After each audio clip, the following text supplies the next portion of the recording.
శ్రీ మహాగణాధిపతే నమః. శివాయ గురువే నమః. శ్రీమాత్రే నమః. ముదాకరాత్తమోదకం సదా విముక్తి సాధకం కళాధరావతంసకం విలాసిలోకరక్షకం అనాయకైకనాయకం వినాశితే భదైత్యకం నతాశుభాసునాశకం నమామితం వినాయకం. ఆ గణపతి మహారాజుకు ఒకసారి నమస్కారం పెట్టుకుని మనం లలితా శాస్త్రంలోకి వెళ్ళే పని చేద్దాం. మాఘమాసం వస్తుంది కాబట్టి ఇది చాలా విశేషమైనది. ఏమాత్రం భగవన్నామం చెప్పినా, విన్నా, అన్నా, చదివినా దాని తాలూకు ఫలం చాలా విశేషంగా లభిస్తుందన్నమాట. అఘాల్ని పారద్రోలుతుందన్నమాట. అంత పవిత్రం. అంటే మన పాపాలను విధ్వంసం చేస్తుంది. పాపం అంటే ఇక్కడ కర్మఫలాలు. కర్మఫలాలు ఎవరైతే నశింపజేయాలని కోరుకుంటున్నారో వాళ్ళు ఖచ్చితంగా ఈ మాఘమాసం రోజున పవిత్ర కార్యాలు చేస్తే వాళ్ళ కర్మఫలాలు నశించిపోతాయి. దుష్కర్మ ఫలాలు ఏవైతే ఉన్నాయో అవన్నీ కూడా సమసిపోతాయని చెప్పబడుతుంది. ఇది శాస్త్రం అన్నమాట. జగత్సూతే ధాత హరిరవతి రుద్రక్షపయతే తిరస్కుర్వన్నే సత్వమపురీ సంతిరయతి సదా పూర్వస్సర్వం తదిదమనుగృహ్ణాతి చ శివః తవాజ్ఞామాలంబ్య క్షణచలితయోర్భూలతికయోః. అమ్మవారి యొక్క కను సైగల చేత, కనుబొమ్మల సైగల చేత మాత్రమే ఆ యొక్క పరమశివుడు, విష్ణుమూర్తి, బ్రహ్మ ఎన్నెన్ని కార్యాల్లో చక్కబెడుతున్నారు. అటువంటి మాతకి మనం ఒక్కసారి నమస్కారం పెట్టుకుని లలితా సహస్రంలోకి వెళ్ళే ప్రయత్నం చేద్దాం. అయితే లలితా సహస్రనామంలో మనం శక్తి కోటేక తాపన్న కట్స్తో భాగధారిణి వరకు చెప్పుకున్నాం. తర్వాత ఇవి ప్రత్యేకమైన నామాలను చెప్పబడతాయి అన్నమాట. కులాంగన, కులాంతస్థ, కౌళిని, కులయోగిని, అకుల, సమయాంతస్థ, సమయాచార తత్పర, మూలాధారే కల్య, బ్రహ్మగ్రంథి విభేదిని, మణిపూరాంతరుత, విష్ణు గ్రంథి విభేదిని, ఆజ్ఞాచక్రాంతరాళస్థ, రుద్రగ్రంథి విభేదిని, సహస్రారాంబుజారుఢ, సుధా సారాభివర్షిణి. ఇవి చాలా చిత్రమైన నామాలు, గొప్ప నామాలు, శక్తివంత నామాలు. ఈ నామాల వరకు అందరూ కూడా శుభ్రంగా అమ్మవారిని అర్చన చేసుకోవచ్చు. అమ్మవారి పాదాల మీద కుంకుమేసి ప్రతి నామాన్ని పలకవచ్చు. అమ్మవారు చాలా సంతోషపడుతుంది. ఎందుకంటే ఇవన్నీ కూడా యోగ మార్గానికి సంబంధించినవి, యోగులకు సంబంధించినవి మాత్రమే. ఇది మనకి చక్రార్చనం చెప్పబడుతుంది. శ్రీచక్రంలో మనం ఏ విధంగా అయితే మనం ముద్రలు వేస్తూ ఒక్కొక్క నామాన్ని, ఒక్కొక్క ఆభరణ ఏ విధంగా పూజిస్తారో, ఎంత ఉత్కృష్టమైనదో శ్రీచక్రార్చన, ఇది కూడా అంతకన్నా ఇంకా 1000 రెట్లు ఉత్కృష్టమైనది ఈ యోగాభ్యాసం చేత చేయటం అనేది. ఎందుకంటే శ్రీచక్రం అనేది ఇప్పుడు ఫ్యాషన్ అయిపోయింది. అందరిళ్లలో కొనుక్కుని పెట్టుకోవటం, దాన్ని ఒక పెద్ద ఏంటంటే ఒక మేము కొనుక్కున్నాం చూడండి శ్రీచక్రం అన్నట్టుగా చేస్తున్నారు. కానీ అది చాలా దోషం చెప్పబడుతోంది. అంగుష్ట ప్రమాణమైనటువంటి విగ్రహం ఏదైనా సరే మీ పూజా మందిరంలో పెట్టుకోండి. నిత్యం ధూపం, దీపం, నైవేద్యం పెట్టి కాస్త కుంకుమ వేసి ఏదైనా నైవేద్యం పెట్టండి, సరిపోతుంది. అక్కడితో మంచి ఫలితాలే వస్తాయి దానివల్ల. కానీ పెద్ద పెద్ద విగ్రహాలని, పెద్ద పెద్ద శ్రీచక్రాలని, పెద్ద పెద్దవన్నీ తెచ్చిపెట్టుకున్నారు అనుకోండి, వాటి సమర్థతని మీరు కాపాడటం కష్టమైపోతుంది. ఎందుకంటే గృహస్థులకి చాలా లంపటాలు ఉంటాయి. భారీ భారీ కార్యక్రమాలు పెట్టుకున్నప్పుడు గృహస్థు నలిబిలైపోతాడు అనమాట. దాని సత్ఫలితాలను పొందకపోగా ఎదురు దాని తాలూకు మనకి దుష్ఫలితాలు ఎక్కువ లభిస్తాయని చెప్పొచ్చు అనమాట. ఈ నామాలు కూడా అంతే. నామం వరకు తలుచుకుని శుభ్రంగా ఇంత కుంకుమ వేసామా, అమ్మవారి పాదాల మీద ఒక పుష్పం పెట్టామా, లేదా ఇంత గంధము, జవాది, ధూపము ఇవన్నీ వేసామో ఏం పర్వాలేదు, చక్కగా చేసుకోవచ్చు. అమ్మవారు చక్కగా సంతోషపడుతుందా, నా బిడ్డలు నన్ను పూజిస్తున్నారని చెప్పి ఎంతో సంతృప్తి పడుతుంది అనమాట. కానీ ఈ మంత్రార్థాలను తెలుసుకుని వాటిని సాధన చేయాలని ప్రయత్నం చేస్తే మాత్రం చాలా మనకి చాలా అంటే చాలా కష్టాలు సంభవిస్తాయి. ఎలా అంటే ఇప్పుడు చదవటం చాలా తేలిక చూడండి. ఇది మూల మంత్రాత్మక మూల కుట్రే కళేబర వరకు చెప్పుకున్నాం కదా. కులామృత రసిక, కుల సంకేత పాలని, కులాంగన, కులాంతస్థ, కౌళిని, కులయోగిని. ఈ చెప్పుకుంటూ పోతే చాలా బాగుంది, చాలా తేలిగ్గా ఉంది. పెద్ద ఒత్తులు కూడా ఎక్కువ లేవు దీంట్లో. కానీ ఇక్కడ ఇది చాలా కష్టమని చెప్పకూడదు అనమాట. ఎందుకంటే మూలమంత్రాత్మక మూలకూటత్రయ కళేబర కులామృతయ రసిక కుల సంకేత పాలిని. కులాంగన అంటే కుల సంకేత పాలన అంటే ఏంటిది? మామూలుగా పై అర్థం తీసుకుంటే కులాంగన కులాంతస్థ అంటే ఈ విశ్వంలో ఉన్నటువంటి సమస్తంలో కూడా ఉన్నటువంటి శక్తి స్వరూపుని ఏదైతే ఉందో ఆ అమ్మవారు. తెలుసో తెలియకో ప్రతి ఒక్కళ్ళు శక్తి ఆరాధన చేస్తూనే ఉన్నారు. అది వాళ్ళకి తెలియదు. మనం చేసేది అమ్మవారిని తలుస్తున్నాము, పూజ చేస్తున్నట్టు కూడా విషయం తెలియదు వాళ్ళకి. ఇక్కడ శక్తి అంటే స్త్రీ స్వరూపం అమ్మవారి. ఎవరు కూడా నేను శక్తి లేకుండా అయిపోవాలి, నాకు శక్తి అవసరం లేదని చెప్పి ఎవరు అనుకోరు.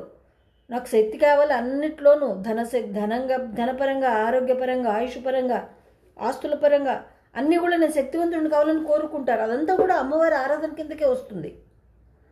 తెలుసో తెలియకో మనం శక్తిని కోరుకుంటున్నామంటే అది మనకి అమ్మవారిని మనం తెలుసో తెలియకో అమ్మవారిని వేడుకుంటున్నాము అని అర్థం. అంతవరకు బాహ్యార్థం చాలా బాగుంది, అందులో ఎటువంటి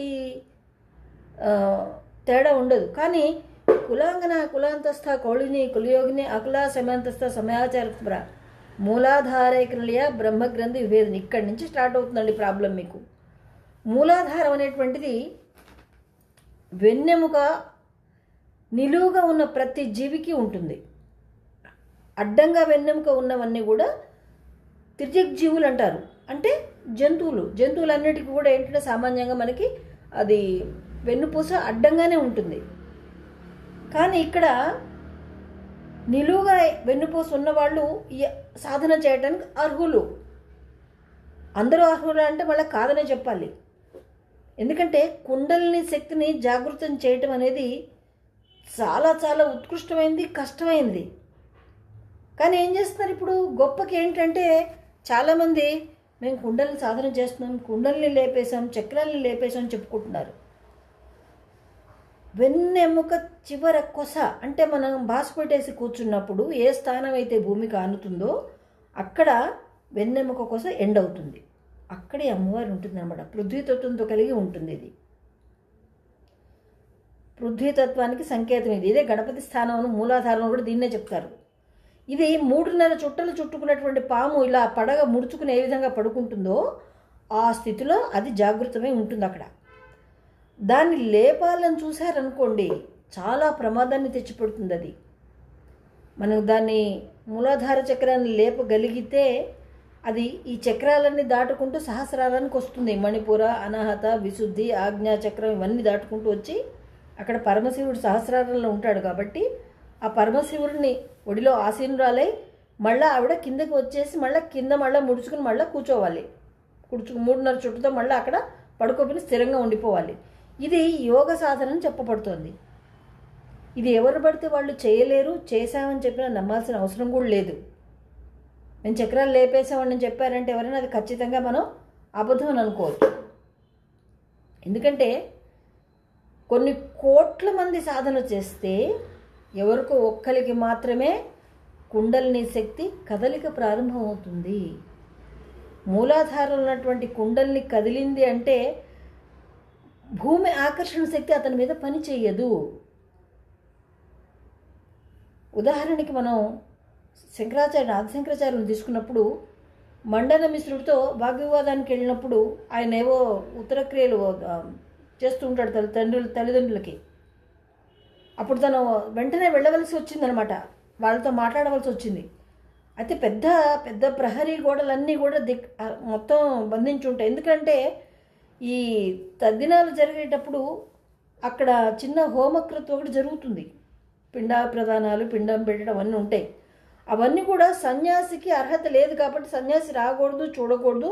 సన్యాసికి ఆ సమయంలో భిక్ష కూడా వేయకూడదు. అది నియమం, శాస్త్ర నియమం. అప్పుడు ఏం చేస్తారంటే ఆయన ఆకాశంలోంచి వెళ్ళి భూమి నుంచి ఆకాశంలోకి వచ్చి పైనుంచి ఇంటి కప్పులోంచి కిందకి దిగుతాడనమాట. అంటే భూమి ఆకర్షణ శక్తిని ఛేదించుకుని వెళ్ళగలిగాడు శంకరాచార్యుడు.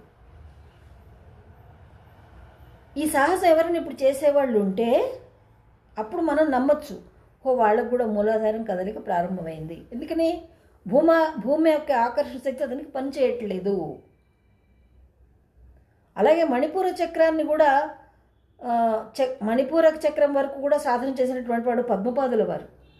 ఆదిశంకరాచార్యుని శ్రీశైలంలో ఆయన తపస్సు చేసుకుంటుండగా ఒక కాపాలికుడు వచ్చి, మీ శిరస్సు నాకు కావాలి, నేను దేవతను ప్రదక్షిణ చేసుకుంటా అంటే, తీసుకో అన్నాడు ఆయన. ఏ సమయం కావాలో చెప్పు, ఆ సమయంలో నేను రెడీ సిద్ధంగా ఉంటాను, శుభ్రంగా నా తల నరికేసి అంటాడు. అది పద్మపాదులకు తెలిసి నృసింహుణ్ణి ప్రార్థన చేస్తాడు. అప్పుడు పద్మపాదుల వారు నదికి అవతల వైపుగా ఉంటాడు. వెంటనే నీటి మించి నడుచుకుంటూ చకచకచ వచ్చేసాడు యువతలకైనా. అంటే మణిపూరక చక్రం మీద కూడా ఆయనకి పట్టు సాధించగలిగాడు. ఇవాళ రోజు నీటి మీద నడిచే వాళ్ళు ఉన్నారండి. ఈ చక్రాలు లేపే వాళ్ళవన్నీ చెప్తున్నారు కదా, పెద్ద పెద్ద బోర్డులు, పెద్ద పెద్ద ఆఫీసులు, పెద్ద పెద్ద స్కూళ్ళు లాగా పెట్టుకుని మేము చక్రాలు లేపుతున్నాం అని చెప్పుకుంటున్నారు కదా. వాళ్ళని ఇవి చేయమని అప్పుడు నమ్ముదాం వాళ్ళని మనం, తప్ప అబద్ధాలాడి ఏం సాధించేది ఏం లేదు ఇందులో. అయితే అలా లేచిన దాన్ని మళ్ళా ఆ యొక్క మూలాధారాన్ని, ఆ కుండలిని శక్తిని మళ్ళా కిందకి దింపగలిగిన శక్తి ఉండాలి. దానికి తగిన గురువు ఉండాలి, గురువు సూచనలు ఉండాలి, గురు పర్యవేక్షణలోనే ఇవన్నీ కూడా జరగాలి.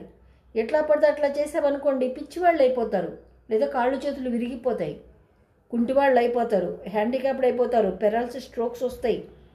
వాళ్ళు ఏం చేస్తున్నారో వాళ్ళకి తెలియని స్థితిలోకి వెళ్ళిపోతారు అనమాట. కాబట్టి అటువంటి వాటికి జోలికి మనం వెళ్ళకూడదు.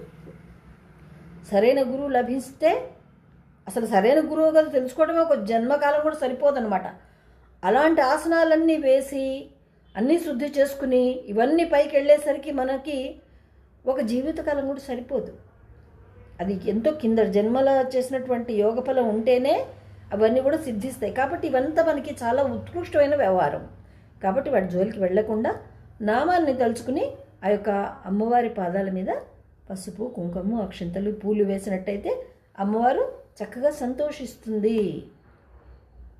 కులాంగన, కులాంతస్థ, కౌళిని, కులయోగిని, అకుల, సమయాంతస్థ, సమయాచార తత్పర, మూలాధారే కళ్య, బ్రహ్మగ్రంథి ఫేని, ఇట్లా ఆ తత్వాలన్నింటినీ భేదించుకుంటూ అమ్మవారు సహస్రారంలోకి చేరుతుంది. ఇది కదా మనకి ఇక్కడ చెప్తున్నారు లలితా సహస్రంలో. వసిన్యాది వాగ్దేవతలు దీన్ని మనకి ఈ విధంగా వినిపిస్తారు అన్నమాట. కాకపోతే ఇదంతా కూడా చాలా కష్టసాధ్యమైనది. ప్రతి స్త్రీ స్వరూపంలోనూ అమ్మవారే ఉంటుంది. ఎక్కడ శక్తి నిరూపిత అవుతుందో అక్కడ అమ్మవారు ఉంది, అమ్మవారు ఉందని అర్థం అనమాట. అందుకే శక్తి ఆరాధన అంటేనే స్త్రీని గౌరవించండి. మీ మాతృస్వరూపం ఏదైతే ఉందో సాక్షాత్తు ఆవిడ అమ్మవారితో సమానము. అలాగే మీ ఇంటి ఆడపిల్ల ఎవరైతే ఉన్నారో ఆవిడ సాక్షాత్తు నారాయణి అని చెప్పబడుతుంది, అమ్మవారితో సమానము. ఎవరైతే స్త్రీ పట్ల జాగ్రత్తగా ఉంటారో, జాగరూకు కలిగి ఉంటారో వాళ్ళకి ఖచ్చితంగా అమ్మవారి అనుగ్రహం లభించి తీరుతుంది. ఈ విధంగా మనం ఆ యొక్క అమ్మవారు కూడా ఎలా ఉంటుందంటే సన్నని తామర తూడులో ఉన్నటువంటి దారపు పోగులో 1000వ వంతు ఉంటుంది. మనకు కంటికి కనపడే అవకాశాలే లేవు. ఈ చక్రాలు కనపడవు, ఈ కుండల్ని కనపడదు. మీరు ఎక్స్రే తీయండి, స్కానింగ్ తీయండి, ఇన్సెషన్ చేసేసి ఆపరేషన్ చేసి చూడండి, ఏం కనపడవు. ఇది కేవలం యోగ మార్గానికి సంబంధించింది మాత్రమే, యోగులకి సంబంధించిన విద్య ఇది. గృహస్థులకి, సంసారులకి, ఊళ్ళో వాళ్ళకి, ఆఫీసులు పెట్టుకోవటానికి మాత్రం ఈ విద్యలు పనికిరావు, పెట్టకూడదలా, మహాపాపం కూడా వస్తుందన్నమాట. ఈ విధంగా మహాశక్తి కుండల్ని బిసతంతునేసి ఆవిడ సన్నగా ఉన్నటువంటి ఆ బిసతంతువు చెప్పాక తామర తూడులో ఉన్నటువంటి దారపు పోగులో 1000వ వంతు ఉంటుంది. ఏ స్కాను దీన్ని రికగ్నైజ్ చేయలేదు, ఏది కూడా దీన్ని దర్శించడం సాధ్యం కాదు. ఇట్లా చేరినత ఏమవుతుంది అంటే, ఏ యోగ అయితే ఎవరైతే ఇట్లా కుండలిని శక్తిని సహస్రారంలోకి ప్రవేశపెడతాడో, అంటే పంచభూతాల మీద కూడా పట్టు సాధిస్తాడో, అగ్ని కాల్చదు వాళ్ళని, భూమి తన ఆకర్షణ శక్తి ద్వారా వాళ్ళని బంధించలేదు, జలం తడపలేదు, ముంచలేదు, వాయుగమనం కలిగి ఉంటారు, ఆకాశగమనాన్ని కలిగి ఉంటారు. వీళ్ళు పంచభూతాలు కూడా వీళ్ళని ఏమీ చెయ్యలేవు. అటువంటి వాడు యోగి అని చెప్పబడతాడు. వాడికి మాత్రమే ఈ కుండల్ని సహస్రారంలో శివుణ్ణి కలుసుకున్న తర్వాత ఒక అమృతం అనేటువంటి ఇది సహస్రాల నుంచి వర్షిస్తుందన్నమాట.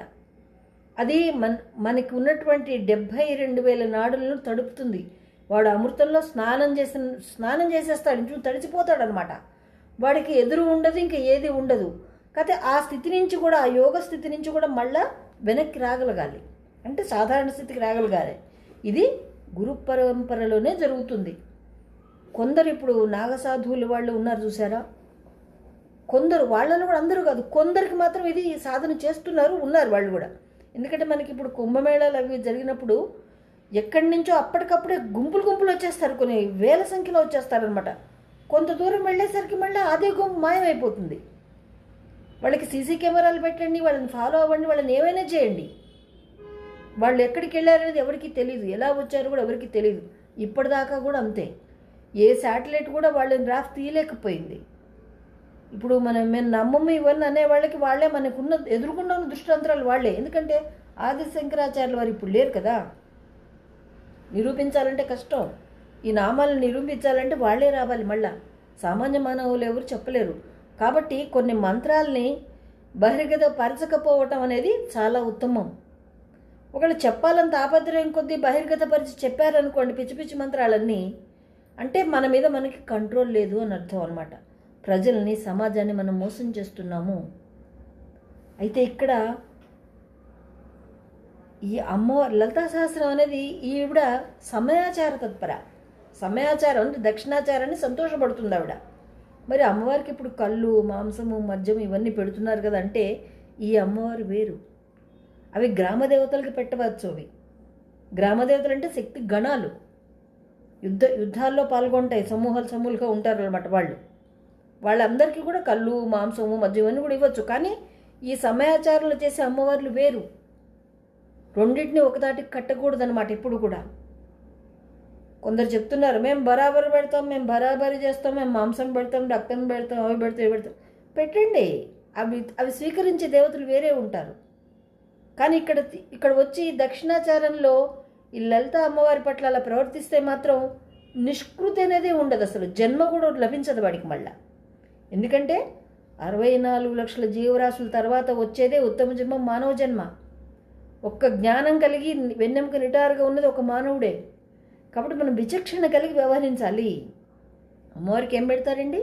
చక్కగా పులిహార పెట్టండి, నైవేద్యం పెట్టండి, ప్రసాదంగా స్వీకరించండి, పాయసం పెట్టండి, స్వీకరించండి, పూర్ణాలు పెట్టండి, స్వీకరించండి, పంచండి, భక్షాలు పంచండి, పాయసం ఇలా ఉత్తమైన సాత్వికమైన ఆహారం అని ఇవిడికి చాలా ఇష్టమైంది.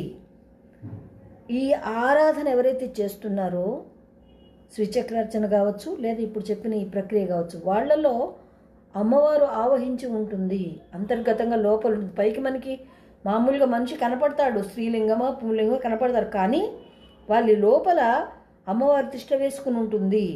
వాడు ఆ ఆనందం వాడు అనుభవిస్తూ ఉంటాడు, నిరంతరం అనుభవిస్తూనే ఉంటాడు. మనకి తెలియదు, కానీ ఆ విషయం మనకు తెలియదు. కాబట్టి ఎవరినైనా సరే అమ్మవారి భక్తులను ఎప్పుడు కూడా హేళన చేయటం, కించపరచడం, అవమానించడం, అగౌరవపరచడం కూడా చేయకూడదు. అమ్మవారి భక్తులైనా కాదు, ఏ భక్తుడినైనా సరే ప్రతి భక్తుల్లో కూడా ఆ ఇష్టదేవత అనుగ్రహం కలిగితే వాళ్ళని ఆవహించి ఉంటుందన్నమాట అమ్మవారు. వాళ్ళకి బాధ ఎప్పుడు కూడా కలిగించద్దు. సాక్షాత్ వాళ్ళకి ఏది ఇచ్చినా కూడా ఆ దేవతకి ఇచ్చినట్టే మనకి ఫలితం వస్తుందన్నమాట. కాబట్టి అందరూ సాత్విక పూజ చేసే విధానాన్ని అలవరుచుకోండి. ఉత్కృష్టమైనవి, భయంకరమైన పూజలు చేయటానికి ప్రయత్నం చేయవద్దు. ఎందుకంటే సమర్థత వేరు, సారథ్యము, సమర్థత ఆ దేవత తత్వము. ఎందుకంటే ప్రతి దేవతకి కూడా ఒక్కొక్క వర్ణము, ఒక్కొక్క పుష్పము, ఒక్కొక్క ఆహారము, ఒక్కొక్క అలంకరణ చెప్పబడి ఉంది శాస్త్రంలో. శాస్త్ర విరుద్ధంగా నువ్వు ఏది చేసినా సరే అది చెల్లదు. మంత్రాలు కూడా, అన్ని మంత్రాలు కాదు, మనకి వేదవిహితమైనటువంటి ఏవైతే ఉన్నాయో అవే మంత్రం కింద స్వీకరించాలి. ఇప్పుడు కొత్తగా ఎవరిష్టం వచ్చిన వాళ్ళు గాయత్రి మంత్రాన్ని మార్చేసుకుంటూ పెడుతున్నారు చూసారా, అది కూడా చెల్లదు. ధర్మద్రోహం, అది వేదద్రోహం కిందకు వస్తుంది. ఇప్పుడు ఉదాహరణకు చెప్తా మీకు, సాయిబాబా వారు ఉన్నారు, సాయిబాబా భక్తులు చాలామంది ఉన్నారు, సంతోషమే, మీకు పూజ చేసుకోండి, ఆయన చేసే విధానంలో చేసుకోండి. కానీ సాయి గాయత్రి ఏంటండి? గాయత్రి అమ్మవారు ఎక్కడుంది? సాయి ఎక్కడున్నాడు? సాయి గాయత్రి ఉంది, దానికి ఏంటి ప్రమాణం ఏంటి? దానివల్ల గొడవలు, రచ్చలు, యుద్ధాలు, కేసులు.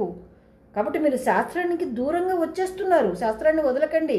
మీకు సాయిబాబా మీద గురుంటే సాయిబాబాని మీరు చేసుకోండి, ఆయనకు మాల వేయండి, అభిషేకం చేయండి, ఇంత ఏం చేస్తారో చేయండి, పర్వాలేదు. తప్ప ఇష్టం వచ్చినట్టుగా శివుణ్ణి సాయిబాబాని, రాముణ్ణి సాయిబాబాని, కృష్ణుణ్ణి సాయిబాబాని, అమ్మవారిని సాయిబాబాని అందరినీ ఒకే తాట కట్టేస్తా అంటే అది వేద విరుద్ధం, ధర్మద్రోహం, మతద్రోహం ఇన్ని వస్తాయి. నిజంగా సాయిబాబా మీరు భక్తులైతే మిమ్మల్ని ఎవరు ఆక్షేపణ చేయరు, ఎవరు కించపరచరు. మీకు సాయిబాబా ఇష్టం, మీరు పూజ చేసుకోండి, అంతవరకే. వేరే వాళ్ళని తెచ్చి పాపం ఇక్కడ చేయొద్దండి. శివసాయి ఏంటంటే అసలు అర్థం ఉందా? శివుడు సాయి శివుడు అవుతాడా? ఆలోచన చేయండి. సాయి భక్తులు కూడా నాకేం ద్వేషం లేదు ఎవరి మీద, ఎందుకంటే అందరిలో కూడా పరమాత్మను చూడగలను నేను, అందరూ కూడా పరమాత్మ స్వరూపమైన భావిస్తా. కానీ ఆ అక్కర్లేని మంత్రాలను తెచ్చి ఆర్భాటం చేసి ఆయన్ని పెద్ద అందరికన్నా అత్యధికుడు దేవుడు అని చెప్పి మలచడం అనేది ధర్మ విరుద్ధం, శాస్త్ర విరుద్ధం, వేద విరుద్ధం. కాబట్టి భగవంతుడు ఎవరనేది కనుక్కోండి, మంత్రం ఏది కరెక్టో కనుక్కోండి. మీరు సత్ప్రవర్తన కలిగి ఉంటే, మీరు నిజంగా భక్తులైతే దానికి సంబంధించిన దేవత ఆ గురువుని మీకు ఎట్లా పంపిస్తుంది, మీకు ఉపదేశం కూడా ఇప్పిస్తుంది. దాని ద్వారా మీరు సాధన చేసినట్టయితే దాని ఫలాన్ని మీరు ఖచ్చితంగా పొందగలుగుతారు. నిస్సందేహంగా ఇది ప్రామాణికంగా కూడా జరుగుతుంది. చాలా ఉన్నాయి ఉదాహరణలు చెప్పాలండి. కాబట్టి అక్కర్లేని వేషాలు, అక్కర్లేని పూజలు, అక్కర్లేని చేష్టలు, అక్కర్లేని మంత్రాలు ఇవి కూడా పఠించకండి. దానివల్ల సమయం వృధా, శక్తి వృధా, ఏ ఫలితం ఉండదు, శూన్యం. దానికి అంత శ్రమపడి శూన్యమా మీరు తెచ్చుకునేది ఏం లేకపోవటమా? కాబట్టి గుర్తెరగండి పరమాత్ముడు ఎవరు, పరమాత్మ బీజాక్షరాలు ఏంటి, ఏది మంత్రము ఏది తంత్రము అనేది. తాంత్రికాన్ని తెచ్చి మంత్రాల్లో కలపొద్దు. తంత్రం వేరు, మంత్రం వేరు, శాస్త్రం వేరు. కాబట్టి వీటి పట్ల అవగాహన కలిగి ఉంటే మనకి దాని ఫలితాన్ని మనం పొందవచ్చు. అదే సిద్ధి అంటారనమాట, సిద్ధి కలగటం. మూల మంత్రాత్మక మూలకూట త్రైకళేవర కులామృతైకరసగా కుల సంకేత పాలిని కులాంగన కులాంతస్థ కౌళిని కులయోగిని అకుల సమాంతస్థ సమయాచారతత్పర మూలాధారేకల్య బ్రహ్మగ్రంథి విభేదిని ఆజ్ఞాచక్రాంతరాళస్థ రుద్రగ్రంథి విభేదిని మణిపూర అంతర్వృత విష్ణు గ్రంథి విభేదిని ఆజ్ఞాచక్రాంతరాళస్థ రుద్రగ్రంథి విభేదిని ఈ సహస్రారాంబుజారూఢ సుధా సారాభివర్షిణి. ఇక్కడ మూలాధారేకల్య బ్రహ్మగ్రంథి విభేదిని, మణిపూర అంతర్వృత విష్ణు గ్రంథి విభేదిని. ఇక్కడ మనకు ఒక సూక్ష్మం కూడా ఉంది. ఇక్కడ విష్ణుమూర్తి గరుడ వాహనం అయింది, కుమారస్వామిది నెమలి వాహనం. అమ్మవారు ఇక్కడ నకులి అని చెప్పబడుతుంది, అంటే ముంగీస. ముంగీసకి పాము దగ్గర నుంచి వచ్చేటువంటి సువాసన అంటే చాలా ఇష్టం, కొరికేస్తుంది కూడా. ఆ ఇష్టం కొద్దీ కొరికేస్తుంది పాముని. పాము ముంగీసలు అంటే ఎప్పుడు కూడా గొడవ పడే లక్షణాన్ని కలిగి ఉంటాయి. అలాగే గద్ద కూడా ఏం చేస్తుందంటే పాముని చూస్తే వదిలిపెట్టదు, చంపేసి తినేస్తుంది. నెమలి కూడా అంతే, పాముని పొడిచి చంపేస్తుంది. కానీ ఈ చుట్టూరుతో ఉండేవాళ్లే మధ్యలో పరమశివుడు ఒళ్ళంతా పాములు పెట్టు కూర్చుంటాడు. చూసారు ఎంత చిత్రంగా ఉంటుందో ఇది. పాము అంటే దేనికి సంకేతం? ఇప్పుడు ఇందాక చెప్పుకున్నాం, పాము కాలానికి సంకేతం, మూలాధారానికి సంకేతం. 3.5 చుట్ల పడగల చుట్టుకుని ఉంటుంది కాబట్టి అది పాము అంటే. అమ్మవారిని ముంగిస్తో పోల్చారు. దాన్ని ప్రేరేపించినప్పుడు స్పీడ్గా వెళ్ళిపోతుందన్నమాట. మన పాములు అంటే మన ఎక్కడెక్కడ అడ్డంకులు ఉన్నాయో బ్రహ్మగ్రంథి దగ్గర, విష్ణు గ్రంథి దగ్గర, రుద్రగ్రంథి దగ్గర ఉన్నటువంటి అడ్డంకుల్ని కొరికేస్తుంది ఆవిడ. అప్పుడు ఈ కుండల్ని ఊర్ధ్వముఖ చలనం చేయటానికి చక్కగా వీలుగా ఉంటుందన్నమాట. ఈ అమ్మవారి సాధనలో వచ్చే రహస్యనామాలని చెప్పబడతారు ఇవి. వీటి గురించి చెప్పాలంటే ఇంకా ఎంత సమయమైనా చెప్పుకోవచ్చు, కానీ అంతా కూడా అవసరం లేదని నా ఉద్దేశం. అందుకే పైన మాత్రం వీటిని చెప్పడం జరిగింది. ఎందుకంటే ఇవన్నీ సాధనా మార్గాలు, యోగ మార్గాలు. ఇవన్నీ కూడా బహిర్గతపరిచినప్పుడు అర్థం కాని వాడు హేళన చేస్తాడు. కొంచెం అర్థమైంది అనుకుంటే అడగాలి, నేను కూడా సాధన చేస్తా అనుకుంటా అని లేనిపోని ఇక్కట్లలో పడతాడు. కాబట్టి ఇది ఇంతటితో ఆపేసి రేపు భవానీ భావనాగమ్మ భవారణ్య కుటారిక గురించి మనం తెలుసుకునే ప్రయత్నం చేద్దాం.